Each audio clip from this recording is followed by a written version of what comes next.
So dear students, today we will be studying about atomic absorption spectroscopy.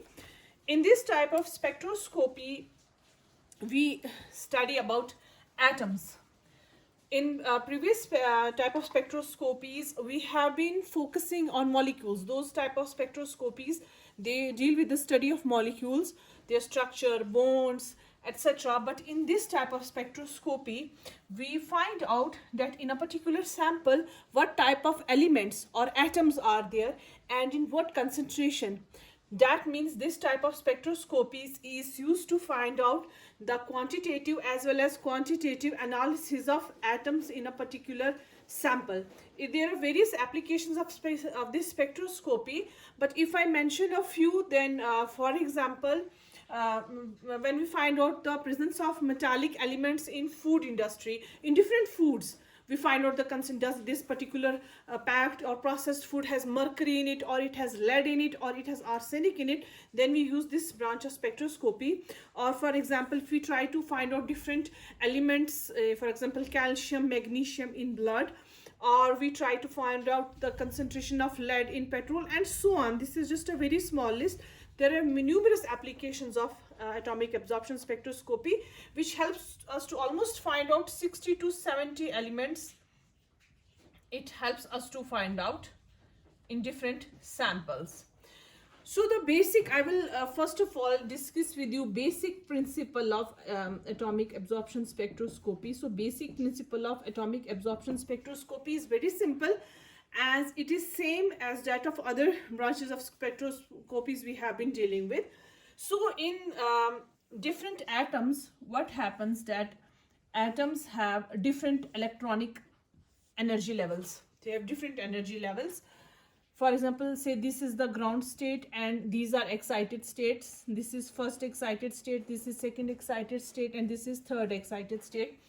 So what happens when we subject a particular sample with right magnitude of energy, right amount of energy, its outer electrons will get excited and they will jump from ground state to excited state. They can go to first excited state, second excited state, or third excited state. When they jump to higher energy excited states, but these higher energy excited states, these are little less stable. They are not so stable as ground states. So they get excited, but eventually these electrons, they tend to come down to ground states.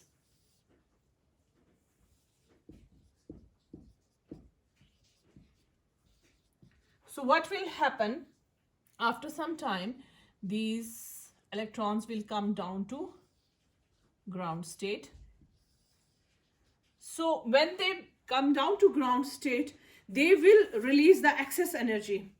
This is absorption of energy when they go to higher energy states. When they come back to lower energy states, they will release the excess energy, say, of different wavelengths.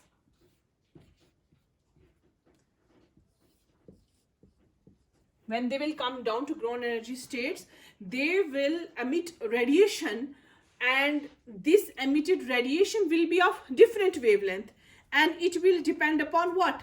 Energy difference between two energy states, between say ground state or first excited state, or ground state or second excited state. So since each atom has its own unique electronic structure, her atom का क्या होता है? Electronic structure, electronic configuration unique होता है.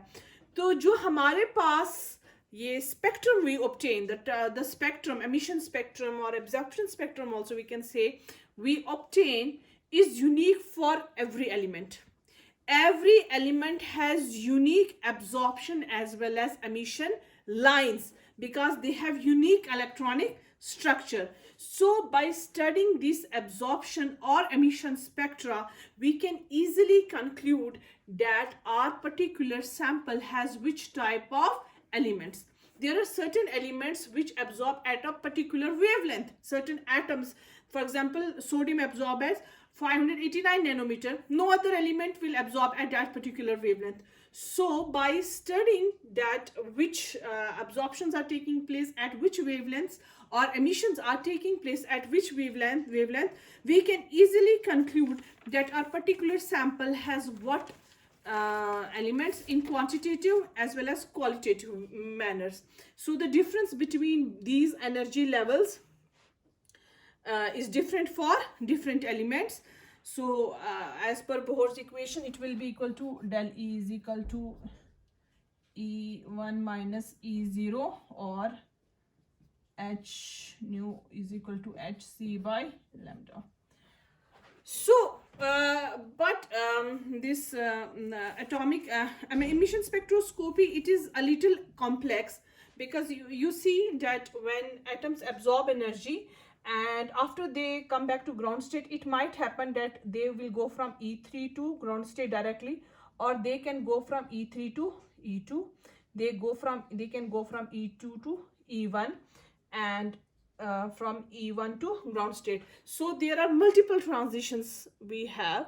So that is why it is a little complex, but nonetheless it is highly informative. So this is the basic principle of atomic absorption spectroscopy, that in this branch of spectroscopy we subject our sample, in particular we subject atoms with such energy source, so that they jump to higher energy levels, and by recording their absorption or emission spectra, we can easily find out that whether which type of elements are present in our sample. So first of all, to study this type of spectroscopy, we need to see a little bit about, first of all, about their instrumentation, and your syllabus is also particularly about instrumentation of atomic absorption spectroscopy. So atomic spectroscopy has certain components. It's instrumentation.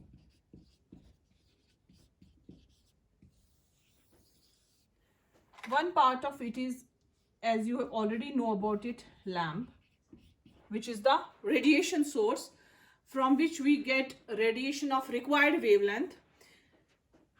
Then you have another component of its instrumentation is nebulizer. Another component of its instrumentation is atomizer. We will study about them, that what are these components. Then another component of it is monochromator. You have heard about it as well. Monochromators are wavelength selectors. And then we have detectors. Detectors also, you have heard about them, that what are detectors. These are those substances which process are the radiation coming from the sample.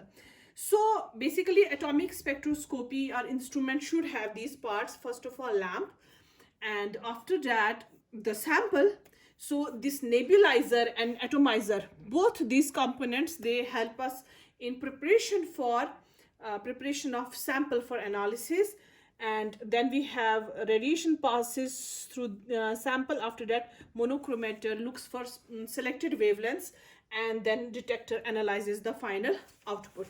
So first of all, we have to study about atomizers. What are atomizers? So atomizers, as you can make out from the name itself, atomizers atomizer is that part of instrument which generates atoms. This is that component of spectrophotometers where atomization takes place. What is atomization? Atomization is generation of atoms.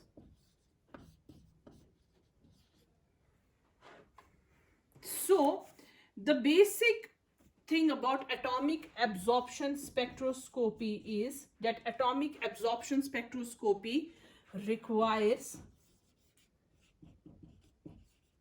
the conversion of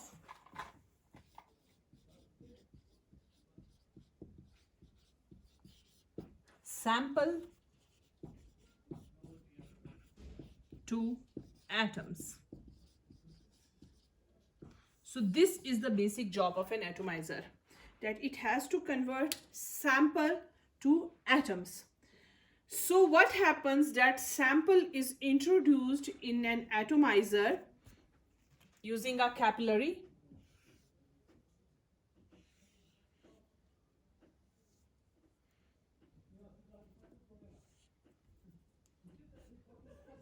By capillary action, suppose this is the sample. The sample is introduced as a liquid, and those metallic compounds, they can be dissolved using acids, for example nitric acid or hydrochloric acid. So when a sample enters our atomizer, here such parts of atomizers are there which ultimately convert this particular sample to atoms. So we are going to see that how this process takes place.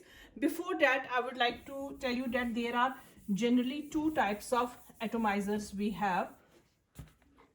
There are many types, but main two types are there. It is flame atomizers. These are the most commonly used atomizers, flame atomizers. These type of atomizers, these are continuous atomizers. What they do is that they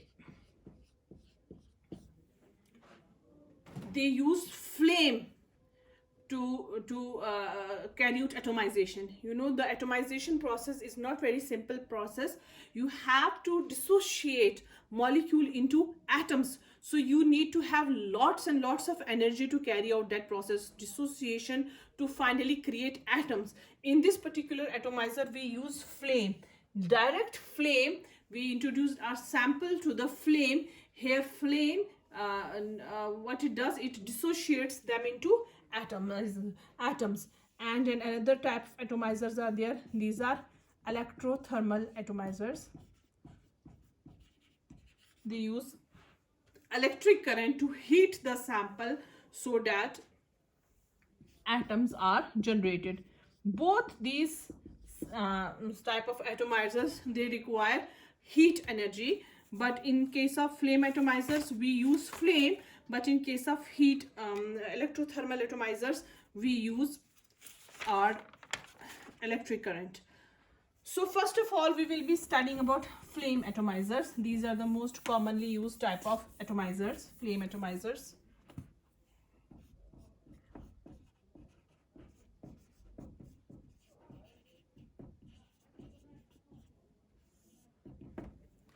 I will draw a brief diagram.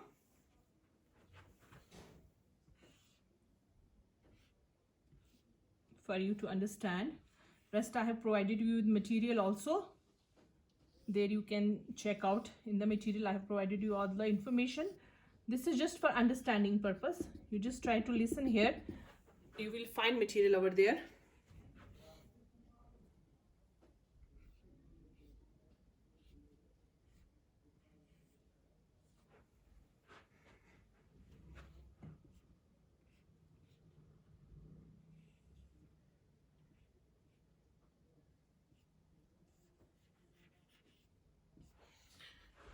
So this is just one part of spectrophotometer. This is atomizer. This is the diagram of atomizer.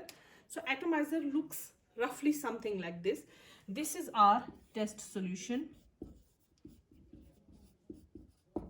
So what happens, by capillary action, our test solution is introduced in this chamber. Here what happens, here we have a mixture of, we provide fuel plus oxidant from this outlet. Fuel is to generate this, to generate flame, and of course an oxidant is required to mix with this particular component. So what happens that when our solution in the liquid form, it reaches here, this part is known as nebulizer. Nebulizer, you must have heard apart from this also. Nebulizer is just a very common instrument which is used to convert liquid to aerosol. That means in a nebulizer is used to convert any liquid substance into spray form. We use it in medicine also for inhalation. Those people who are having respiratory problems, they are prescribed medicines in which what they do is that they put their liquid medicine into the cup, and their air mixes with it, and through a pump it generates tiny droplets of medicine, and that is spray is produced. Same happens here in nebulizer, that our test solution goes here it mixes with air, and what happens that a spray is generated. Now our solution, our liquid, is no more a liquid, but it is in the form of a spray. What is a that's aerosol? Aerosol is air plus liquid material. So what happens from here, our aerosol reaches our hair. The moment aerosol reaches here, the fuel, due to fuel, it catches fire, and what happens that a flame is generated. When flame is generated, then here many processes take place here. First of all, what happens that our solution, by mixing with air, by nebulization, it is converted into spray. Okay, this is the first step that has been completed up to here. Now what happens, this spray, when it reaches here on this part in the flame, which is the it is very high temperature, the middle part of the flame, here what happens that this particular, when it reaches this flame, so the liquid, it evaporates, only leaving behind solid aerosol. That means we have solid particles suspended in air at this temperature here. So what happens that after this, volatilization takes place. When volatilization takes place, what happens that the solid component is converted into gaseous molecules. Now we don't have any more solid component here. What happens that those solid component, it gets converted into gaseous molecules. These gaseous molecules, what happens that they dissociate. Now takes place the final stage, that they get dissociated and they produce atoms. These atoms, when they are provided with light energy, they get excited. In material you will find it in even more detail, but I'm just trying to make you understand. This is just a small component of spectrophotometer. This is known as atomizer. So I will again repeat that we have test solution, it's sucked up into this component. Here it is mixed with air, and an aerosol is generated, a spray is generated. This spray is fed into this channel over here where flame is generated. This, because this component, when it goes here, this sample is mixed with fuel as well as oxidant. So here what happens that it catches fire, and such high temperature fire is produced. In material I have provided you with different fuel oxidant mixtures. Fuel we use, hydrogen we use as fuels, acetylene we use as fuel, hydrogen we use as fuel, and we use air as oxidant or nitrous oxide. You will see I have provided you with different components in material. So when it reaches here, it gets a very high temperature. At such high temperature, first of all, solution vaporizes, so that what happens that our spray, it loses all liquid, only solid is left behind. That solid gets even further volatilization takes place, and solid gets converted into gaseous molecule, and those gaseous molecules further they get dissociated to produce atoms, and those atoms, when light falls on them, they get excited to higher energy states. So depending upon a type of spectroscopy, absorption or emission spectroscopy, what happens that we get what are we dealing with, whether we are studying emission spectroscopy or we are studying absorption spectroscopy. If we are studying absorption spectroscopy, we just see what radiations have been absorbed by the atoms, and if we have to see the emission spectroscopy, then we have to see that when atoms get excited, after that what radiations they emit.